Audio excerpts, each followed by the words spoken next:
Heaven tried to execute a monkey once, and it didn't work. Fire didn't work. A furnace built to unmake him didn't work. He ate the peaches meant only for the gods, drank the wine reserved for immortals, swallowed the pills that were supposed to be earned over lifetimes of discipline, and when the armies of heaven ran out of ideas, they didn't call for a stronger blade.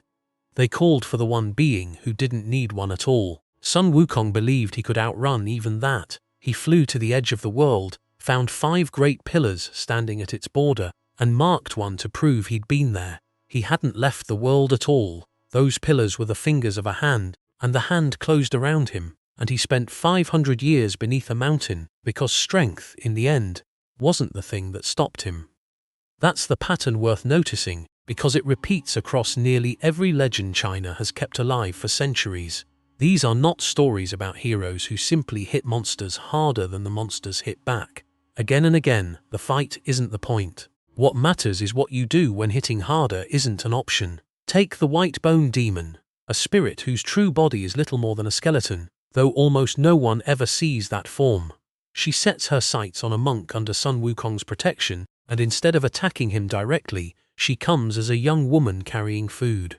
Wukong sees through her instantly and strikes her down, but she leaves a false body behind and slips away, and now everyone believes he's just harmed an innocent traveler. She returns as the woman's grieving mother. He sees through that too.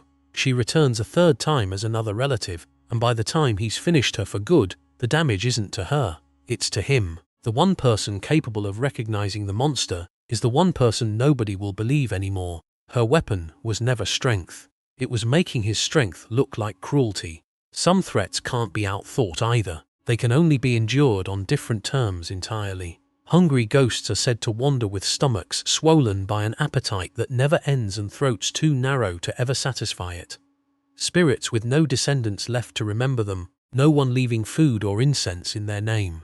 During the 7th lunar month, families don't hunt these spirits or bar the door against them. They set out offerings instead. Food outside the house, incense in the air, a gesture towards something that cannot be defeated, only fed. It's one of the rare monsters in any mythology whose resolution is generosity rather than a blade. Other dangers respond only to a very specific kind of leverage. The Jiangshi, China's rigid, hopping corpse, moves with its arms locked forward because the body is too stiffened by death to bend at the knee.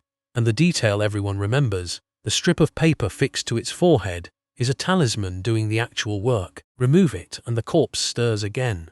There's a theory grounded in something far more human behind the image. Laborers who died far from home were sometimes carried back for burial lashed to long bamboo poles, and as the carriers walked, the bodies bounced in rhythm, rising and falling together down a dark road. Seen from a distance without context, that could look like something walking on its own. The fix in legend was never a fight. It was the right piece of paper in the right place. Some creatures ask for a completely different kind of vigilance, not force but recognition. A fox that lives long enough, Chinese tradition holds, can grow wiser, gather power, and eventually take a human shape entirely. An elderly traveler, a beautiful stranger, someone who might live beside you for years without suspicion. The version with 9 tails represents the height of that power, and the most infamous story tied to it places a fox spirit inside the royal court itself, wearing the face of Daji, whispering into the ear of the last king of the Shang dynasty, while everyone around him believes they're looking at nothing more than a woman. The danger was never the tails. It was that you'd never see them. And then there's the monster that even a lucky village learns to defeat through observation rather than combat.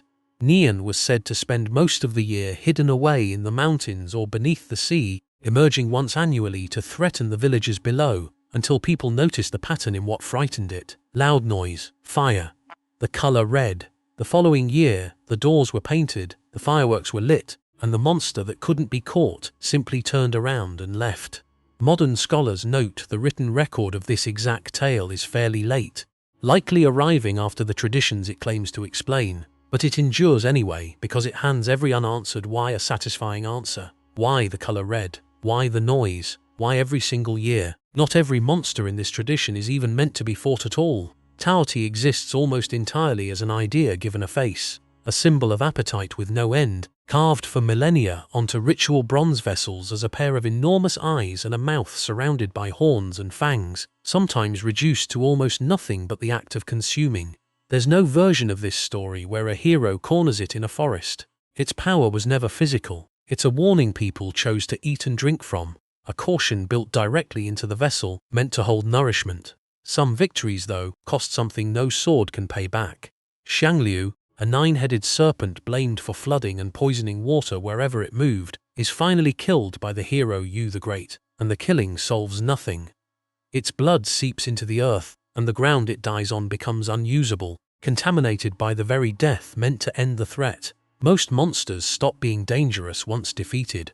This one guarantees that even in defeat, the land remembers what it cost, and at the far end of scale sits a being that was never small enough to be a monster at all. Zhulong, the torch dragon, wears the body of an immense red serpent and a face closer to human, and his presence doesn't threaten a village. It governs the sky. When his eyes open, it's day. When they close, night falls. A breath can summon wind. A call can turn the seasons themselves. There is no fight to have with something that simply is the weather, the daylight, the dark. You don't defeat Zhulong. You live inside whatever he decides. Even the more familiar Chinese dragon fits this same shape once you look closely.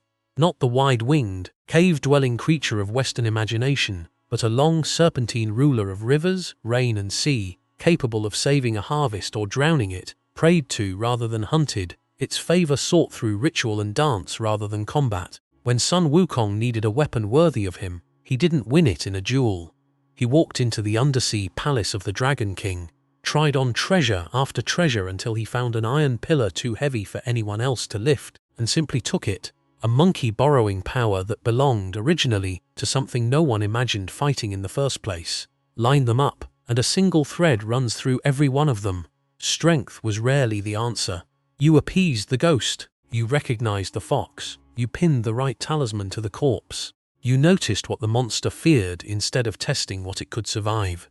Maybe that's the real reason these stories never faded, because most of us, most days, aren't facing something we can simply overpower either. We're facing the version of the problem that only responds to patience, cleverness, or the willingness to just get through it. If any of these 9 spoke to you, stay with us, subscribe, and tell us in the comments which legend, from any culture, you think we should dig into next, because somewhere out there is always another monster nobody could kill by force alone.